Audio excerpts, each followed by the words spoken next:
severe thunderstorm warning for northwestern Clark County in southwestern Arkansas, northern These Pike storms are County really in firing southwestern up. Arkansas, southwestern Garland County in central Arkansas, Probably going to go southeastern live. Oak, P, Oh, L, no.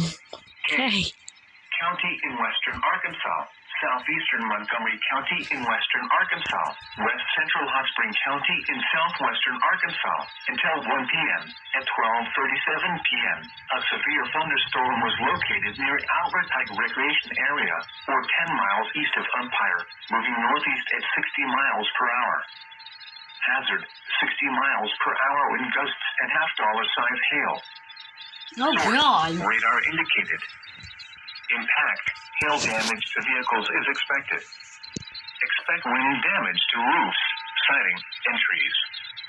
Locations impacted include Mount Ida, Glenwood, Amity, Norman, Daisy, Mimosa, Daisy State Park, Malden, Albert Pike Recreation Area, Black Springs, Bonnerdale, Lodi, Langley, Point Cedar, Franchi Hill, Kirby, Bear Creek Public Use Area, Salem in Pike County, Gibbs, Welsh,